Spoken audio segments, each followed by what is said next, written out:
Coming up on Arirang News. A year ago today, Russia began its invasion of Ukraine, setting off the largest armed attack since World War II.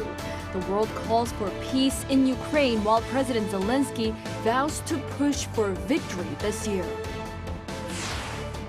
The United States strictly warns North Korea that putting nuclear force into use would bring an end to the regime.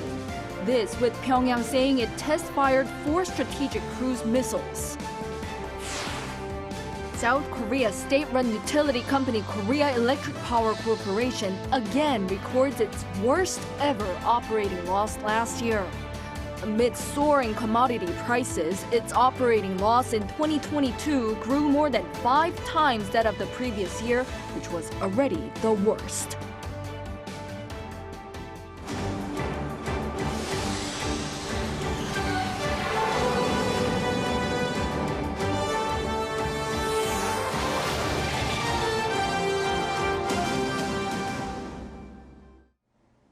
Good evening. It's 9 p.m. here in South Korea. Thank you for joining us on Arirang News. We begin with the first anniversary of Russia's invasion of Ukraine. It's the largest armed attack on a European country since World War II, and the world is calling for peace in Ukraine. On that note, the United Nations has endorsed a resolution while Ukrainian President Volodymyr Zelensky vows for victory this year. Lee Si-hoo has our top story. On the eve of the first anniversary of the Russia-Ukraine war, the UN General Assembly on Thursday voted overwhelmingly to approve a resolution calling for an end to Russian aggression against Ukraine. The result of the vote is as follows. In favor, 141. Against, 7. Abstentions, 32. Draft resolution A/ES11/L7 is adopted.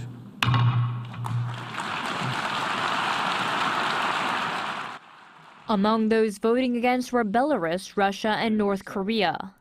Most of the abstentions came from Africa and Central Asia, including China and India. The non-binding resolution endorses Ukraine's sovereignty and territorial integrity, rejecting any Russian claims to parts of the country occupied by Moscow. The UN also demanded the immediate, complete, and unconditional withdrawal of Russian military forces.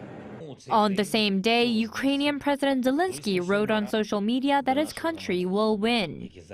Posting photos depicting tragic events in Ukraine, Zelensky added that they will hold to account all those who brought the war to their land.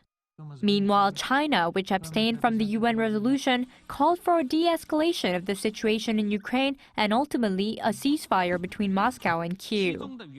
In a 12-point proposal, the Chinese Foreign Ministry on Friday called for ending hostilities, protecting nuclear plants, resuming peace talks, and the end of Western sanctions imposed on Moscow. China, while saying it has a neutral stance, also stated it has a no-limits relationship with Russia. Meanwhile, in Paris, the Eiffel Tower was lit up in blue and yellow in the colors of the Ukrainian flag, marking 1 year of the war. Yes, we are gathered here tonight to once again express our support to Ukraine, our support in the face of this aggression. In Brussels, European Union buildings were similarly lit up in the colors of the Ukrainian flag. In London, people draped in Ukrainian flags gathered at Trafalgar Square at a vigil to mark the anniversary. Lee Si-hoo, Arirang News. And marking the 1-year anniversary of the war in Ukraine, more sanctions are on the way for Russia. During a virtual meeting set for Friday, the leaders of G7 member states, including U.S. President Joe Biden, will announce a sanctions package on Russia and its supporters. This comes after a group of 7 nations, which include the U.S., U.K., and Japan, discussed measures in addition to those already in place, including halving Russia's oil revenues. According to the U.S. State Department, around 200 Russian officials, entities, and companies will be subject to the sanctions. The new measures are also set to target Chinese companies that are believed to be evading existing sanctions on Russia. Ukrainian President Zelensky will also be in attendance. thousands of soldiers and civilians having been killed during the past year. And the plight and suffering of the people in Ukraine continues as there's no end in sight to the war with rampant Russian assaults. Our Moon Hae-ryun covers the past year of warfare and the prospects ahead. I decided to conduct a special military operation. It aims to protect people who have been bullied and subjected to genocide by the Kyiv regime for 8 years. February 24th, 2022. With these words, Russian President Vladimir Putin launched a full military offensive to overthrow the Ukrainian government headed by President Volodymyr Zelensky.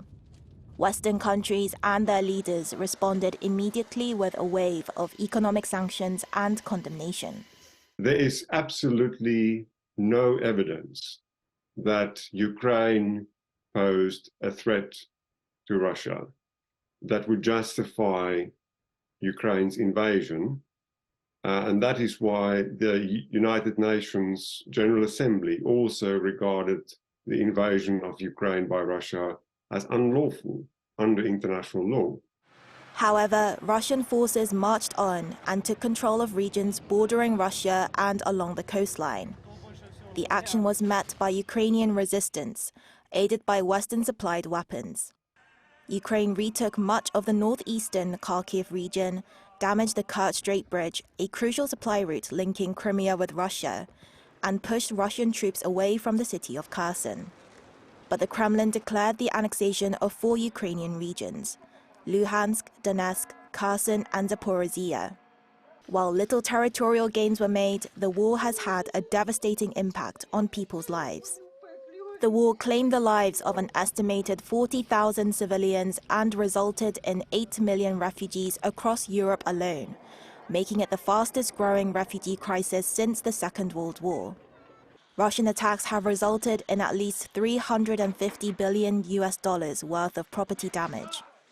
Despite the brutal humanitarian and economic impacts the war has had, it looks as though negotiations to bring an end to the war are unlikely to happen anytime soon.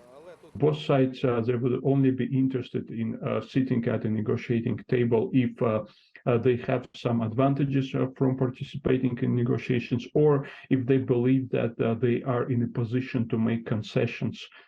In the meantime, Ukraine has stepped up its bid for military aid, including fighter jets, and further economic sanctions on Russia from the international community, not just its Western allies. So I think a long-term perspective of any foreign government is to provide Ukrainian government with as much assistance, in particular military assistance, to help its defense war effort.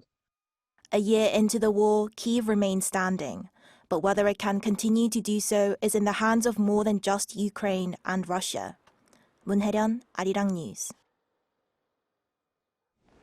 Ever since the start of Russia's invasion of Ukraine, a lot of Ukrainian artists, particularly musicians, have been actively performing across the globe, raising awareness of the brutal war and paying homage to their country.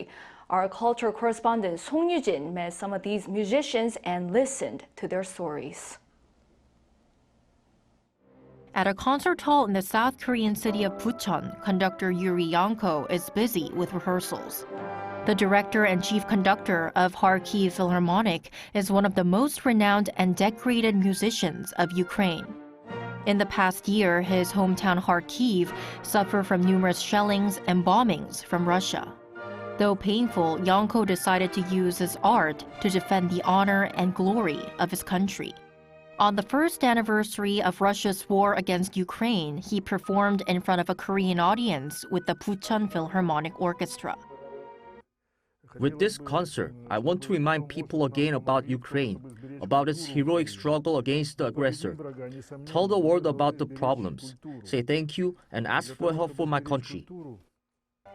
Yanko is one of the many Ukrainian artists who are spreading messages of hope amid the war. Pianist Anna Fedorova has been organizing dozens of benefit concerts for her home country over the past year.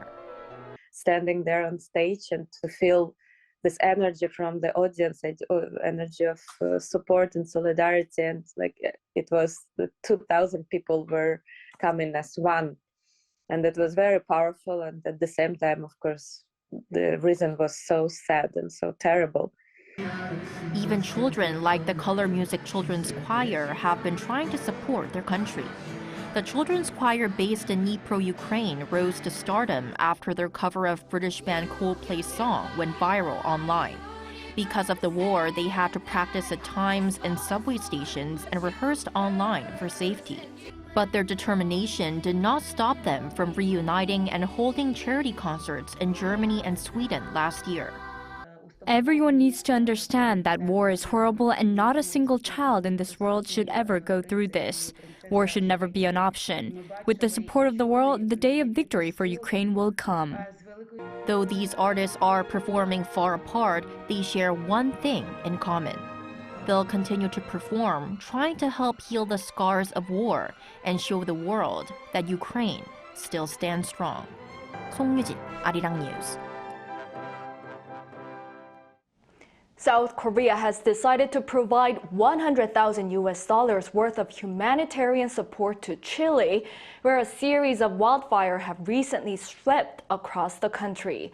Announcing the plan, Seoul's Foreign Ministry said Friday that it hopes the assistance helps those in Chile to quickly return to their daily lives. It also added that South Korea will continue to provide humanitarian aid to other countries and people affected by natural disasters. Forest fires across south-central Chile have left 24 people dead and thousands of people injured since they began on February 3rd. A strong warning coming from Pentagon against North Korea, saying a use of nuclear force by Pyongyang would mean the end of that regime. This in the wake of a Seoul-Washington tabletop exercise earlier. Our defense correspondent Oh Soo-young reports. Washington says a North Korean nuclear attack on the United States or its allies would spell the end of the Kim Jong-un regime. The statement came on Friday, jointly released by Seoul and Washington following the Deterrence Strategy Committee's tabletop exercise, which was held at the Pentagon on Wednesday local time. Based on the hypothetical scenario of North Korea using nuclear weapons, the senior-level drill involved defense officials, military officers and diplomats discussing response capabilities and options for the allies. They discussed how to leverage Seoul's non-nuclear capabilities to support Washington's extended deterrence promise of providing support for allies under nuclear or conventional attack.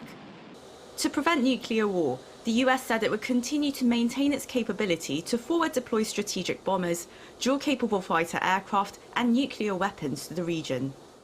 The two sides pledged to hold a tabletop exercise annually and visited the Kings Bay nuclear submarine base in Georgia as a show of unity and readiness to respond to Pyongyang's belligerence.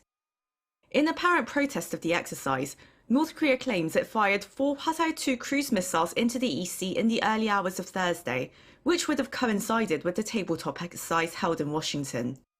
It also follows the Allies' joint anti-missile drill with Japan, held in the East Sea on Wednesday, which practiced tracking and intercepting incoming ballistic missiles.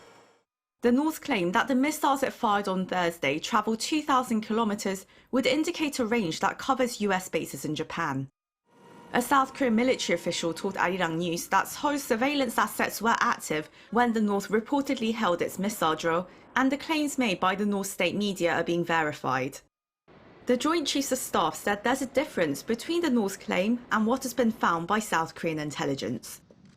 Oh Soo-young, Arirang News. North Korea has called for Seoul and Washington to suspend what it calls their hostile practices, stressing that if they don't stop, the regime will consider it as their will to start a war. The Director General for U.S. Affairs at the North's Foreign Ministry, Kwon Jung-gun, made the remarks Friday, claiming that the only way to put an end to the vicious cycle of building up tensions on the peninsula is for the U.S. to show a clear and practical stance, such as abandoning its commitment to deploying strategic assets in Seoul and halting the combined drills against Pyongyang. Kwon also described Seoul and Washington's recent tabletop exercise as a nuclear demonstration against the regime. The North Korean diplomat, meanwhile, slammed the UN Security Council, too, for convening a meeting regarding the regime's recent ICBM launch. He warned that corresponding strong countermeasure will be taken if the Council questions the regime's right to, quote, self-defense again.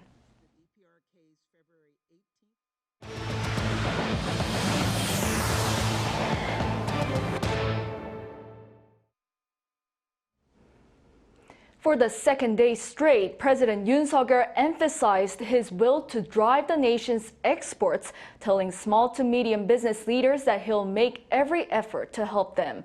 On Friday, Yoon invited 40 small to medium business executives that joined him during his state visit to UAE last January and took the opportunity to ease export progress since then.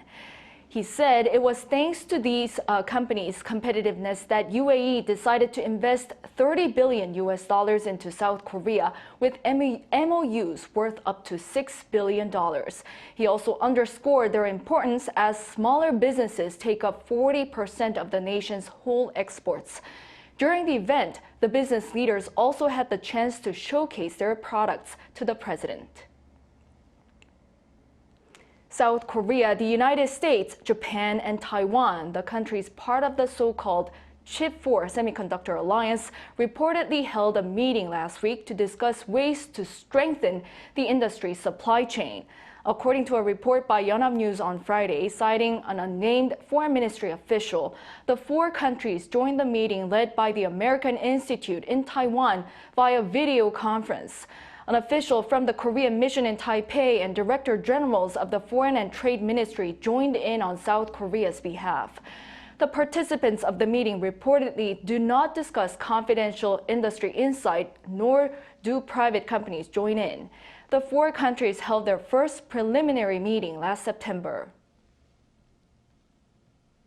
Come late this year, Washington will likely place restrictions on South Korea's production of advanced semiconductors in China as part of its export controls on chips. Lee Seung-jae has details. South Korean chip makers Samsung Electronics and SK Hynix may not be able to produce semiconductors beyond a certain level of technology in their factories in China in the near future. Speaking at a forum hosted by the Center for Strategic and International Studies, U.S. Undersecretary of Commerce for Industry and Security Alan Estevez said Thursday that Washington will likely limit the level of advanced semiconductors produced by South Korean companies in China. The move is part of Washington's plans to prevent advanced technology from getting into the wrong hands. However, Estevez says the U.S. is also working closely with South Korean companies to help minimize the potential damage to their businesses in China. This comes as Washington announced export control measures for companies producing semiconductors in China last October, while allowing a one-year grace period for Samsung and SK Hynix factories in China. However, in October this year, when the grace period ends, it will likely restrict semiconductor production in China. While the South Korean government and the Korean companies will demand another extension of the semiconductor export control moratorium, pundits say the latest remarks from the U.S. official indicate that the two major chip makers will not receive a further exemption from the measures. Estevez argued in favor of strict measures against the production of such technology in China, saying that in a world where technology is the driver of military power, cutting-edge critical technologies such as semiconductors are central. Lee Seung-jae, Arirang News. South Korea's state-run electricity provider KEPCO registered its worst ever operating loss last year. The company says a drastic spike in fuel prices heavily contributed to the result. Jo Sung-min has more. Korea Electric Power Corporation, or KEPCO, logged an all-time high operating loss for both last year and the fourth quarter of 2022. On Friday, the company reported that it logged an annual operating loss of a record high of over $25 billion in 2022. In terms of quarterly performance, it recorded a loss of $8.2 billion in the last quarter of 2022. A KEPCO official said the sluggish performance is due to a price surge of fuels like liquefied natural gas and coal, which has led to a rise in the marginal price of electricity. Last year, the prices of LNG more than doubled on year, while soft coal skyrocketed to nearly threefold, from $139 to $359. Meanwhile, the company's sales last year rose 17.5% compared to the previous year to $54.7 billion, largely driven by increased electricity sales and the cost adjustment. The nation's utility provider put in place several measures in order to reduce losses for the next 5 years. It has restructured its businesses abroad, property sales, and cut other expenses worth over $10 billion. Another way to alleviate the losses is by raising electricity rates. KEPCO has reportedly submitted to the National Assembly that people should pay around 4 cents more per kilowatt hour this year. Despite the company's call for the raise, the South Korean government has announced to freeze public utility fees in the first half of the year as inflation continues to grow amid the economic downturn. 조성민, Arirang News. Today, a motion was reported to South Korea's National Assembly asking whether to arrest the head of the nation's main opposition party. The motion will likely be put to an anonymous vote next week. Our National Assembly correspondent Han Sung-woo with the details. The last step ahead of a parliamentary vote on whether to arrest Democratic Party of Korea chairman Lee Jae-myung has been made.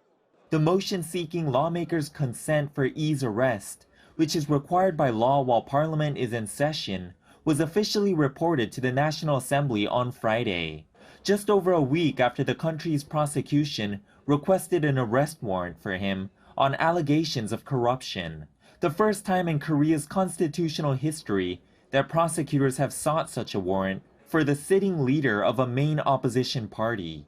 Lee's mainly being accused of having used his former position as mayor of Seongnam City to grant favors to property developers so they could pocket some $610 million in illegal proceeds for the Daejangdong project at the expense of the city government, which prosecutors say suffered some $380 million in financial damages. He's also suspected of taking bribes from corporations via Seongnam Football Club in the mid-2010s. The Democratic Party holds 169 out of 299 seats in parliament, and Lee's arrest requires a majority of registered lawmakers to be present when the motion's put to a vote, and a majority of those lawmakers in attendance to approve it.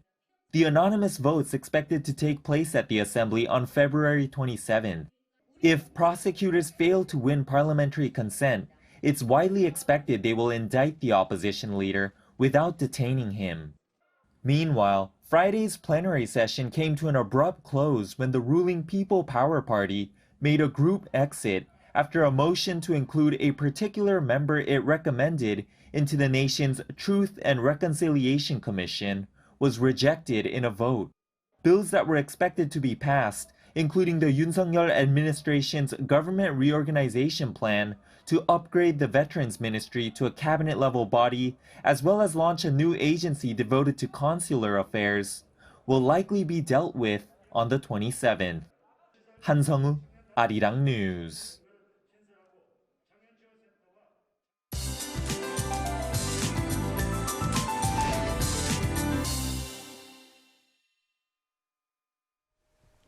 Under sunny skies, the capital region will see lows dropping to below freezing this weekend. Morning temperatures will get colder than the seasonal average at -4 degrees Celsius tomorrow, but do expect wide temperature gaps again with highs rebounding quickly to the positive range. The good news is that fine dust particles will ease off with the air circulating at a faster rate than usual. Clean air will be restored nationwide. And eastern parts of the country will see snowfall until tomorrow. For parts of Gangwon-do province in particular, heavy snowfall is in store with up to 20 centimeters in the forecast. Coastal regions of Gyeongsang-buk-do province will see 3 to 10 centimeters. Blowing snow and icy roads will create dangerous driving conditions for the time being. Please be extra careful out on the roads. Tomorrow, Seoul and Daejeon will be starting off at -4 degrees. And warmer daytime highs are expected. Daily highs in Seoul will get up to 5 degrees. Daejeon and Gwangju 6, Busan will be warm at 10 degrees Celsius. Next week, warmer spells will make a return here in Seoul. Have a great weekend and hear the weather conditions around the world.